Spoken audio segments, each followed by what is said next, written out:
The first step is to download your pattern. Select your file according to your paper format and the size you wish to make.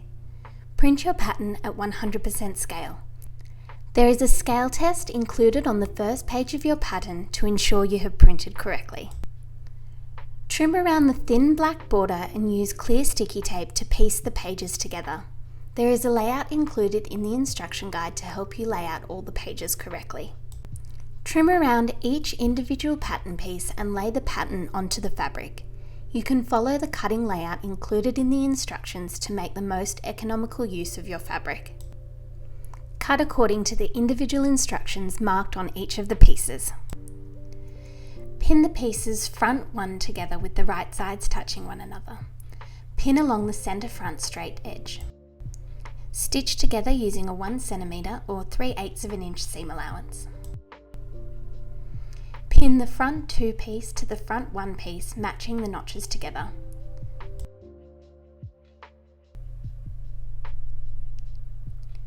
Stitch using a 1 cm or 3/8 of an inch seam allowance and repeat for the other side. Pin the front 3 piece to the front 2 piece, matching the notches together along the way.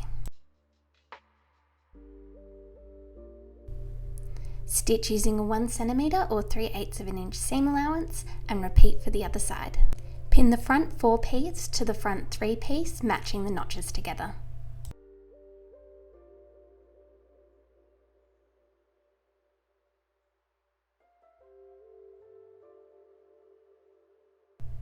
Stitch using a 1 cm or 3/8 of an inch seam allowance and repeat for the other side. Pin the back piece onto the front piece, matching along the side seams. Stitch using a 1 cm or 3/8 of an inch seam allowance and repeat for the other side. Repeat all of these steps for the lining so that you have a full set of lining pieces. Place a piece of rigoline or sew-in boning on top of the seam allowance. You want to pin the boning directly down the centre of the seam allowance. Pin it in place and ensure it finishes 1 cm or 3/8 of an inch above and below the edge of the seam. Repeat this for all of the seams excluding the centre front seam.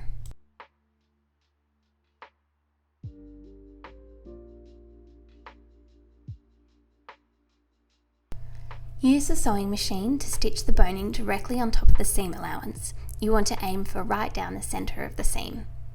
Repeat this for the front bodice seams, excluding the centre front seam.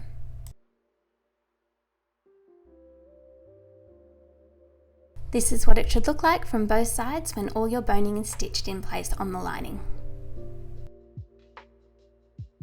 There are 2 options for your straps. If you have selected option number 1 to have the straps sitting on your shoulders, you will have cut 4 rectangle straps with blunt ends. If you have selected option number 2 to have the straps off your shoulders, you will have cut 2 straps that have a point and 2 straps that have a wedge taken out. Check out the strap pattern piece for extra cutting instructions. The point pieces are for the back and the wedge removed are for the front on the off-shoulder option. Fold the strap piece in half with the right sides touching one another. Sandwich the piece of cord or cotton tape in between the strap at the folded edge. Stitch along the outer edge of the strap, starting at the blunt edge, continuing all the way down the long edge using a 6 mm or 1/4 inch seam allowance. Pull on the cord to turn the strap inside out. Cut the cord as close as possible to the seam allowance and give the strap a good press with the iron. Repeat this step for all 4 strap pieces. Note you can reuse the same piece of cord over and over for all 4 straps as long as you ensure that it is long enough when you first begin. The positioning of the straps will change depending on whether you're creating option 1, the straps on the shoulders, or option 2, the straps off the shoulders. For option 1, use the first 2 strap notches on the back, the 2 closest to the centre back.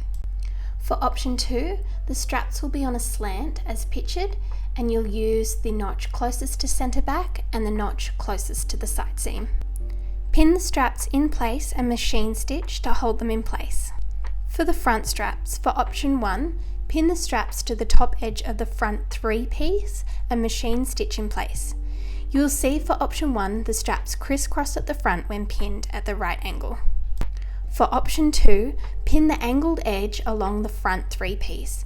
When pinned at the correct angle, the piece will be straight from the top edge to the hem as pictured.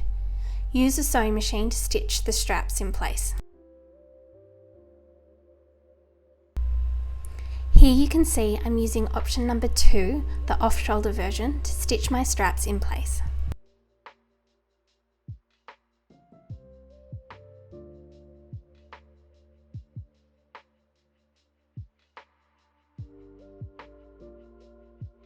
Machine stitch all 4 straps in place.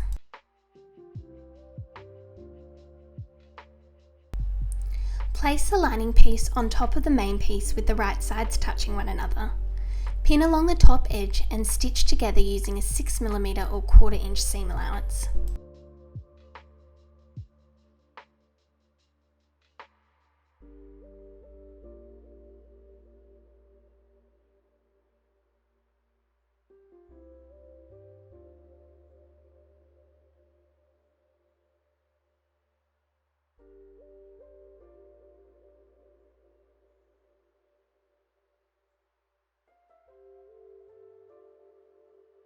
Clip into the curves of the top edge of the bodice seam allowance and turn it through to the right side. Give the bodice a really good sharp press along the top edge with the iron. Set the bodice aside for now. Place the side front skirt piece on top of the centre front skirt piece.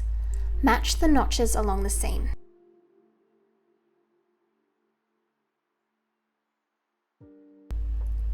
Stitch using a 1cm or 3/8 of an inch seam allowance and then repeat for both sides. Place the back skirt piece on top of the front skirt pieces, matching the notches along the side seams. The right side should be touching one another.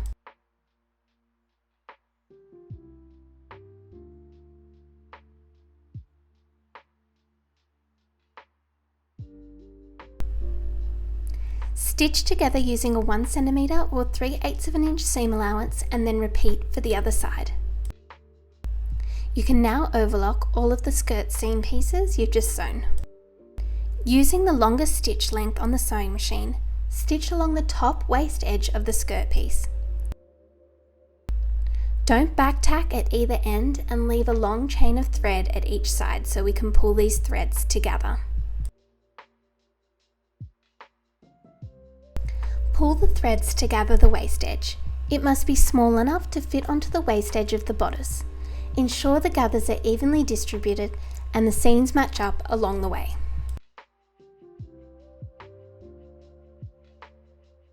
Pin the skirt waist edge to the bodice waist edge with the right sides touching one another, catching both layers of the bodice main and lining.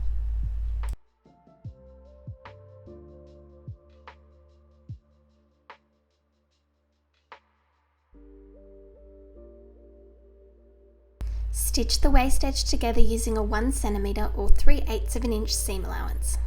Depending on the fabric you have chosen to work with, you may need to now level your hem, as it is quite a full circle skirt.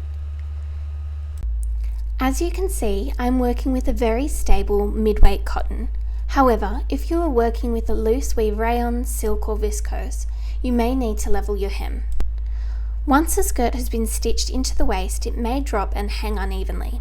Measure the skirt length for your size on the pattern and correct the length of the skirt all the way around so that the hem sits straight and even.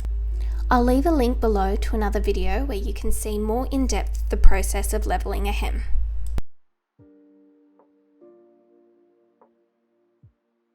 Place the back skirt lining pieces on top of the front skirt lining.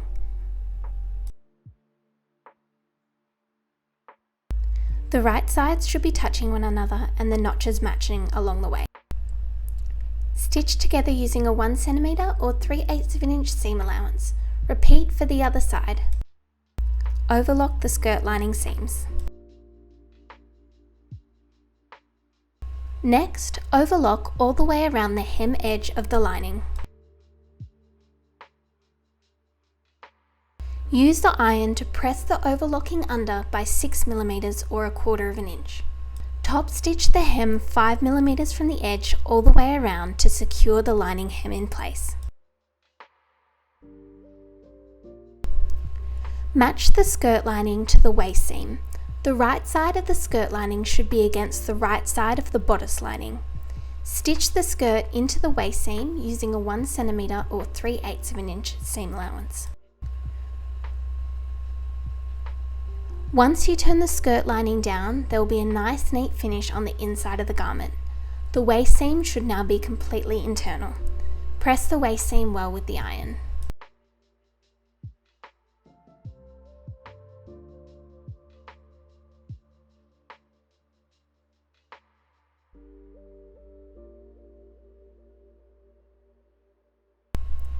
Overlock each of the centre back edges of the garment separately.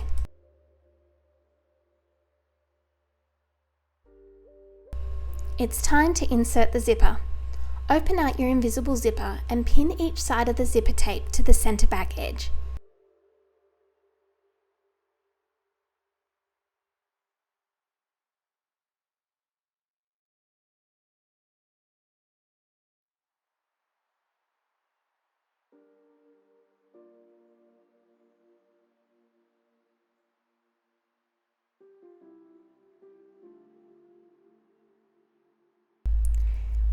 Stitch each side of the zipper down using the invisible zipper foot attachment on your sewing machine, keeping as close to the zipper teeth as possible. A 1 cm or 3/8 of an inch seam allowance has been given to insert the zipper.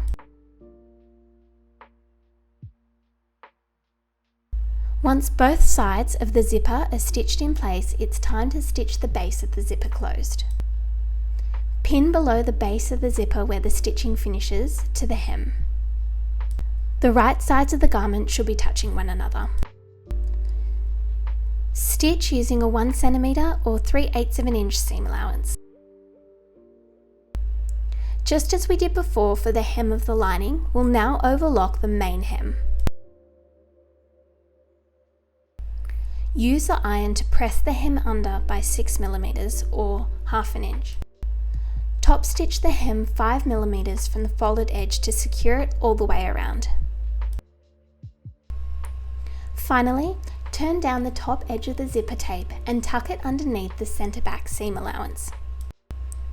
Use a hand sewing needle to secure the zipper tape in place along the top edge.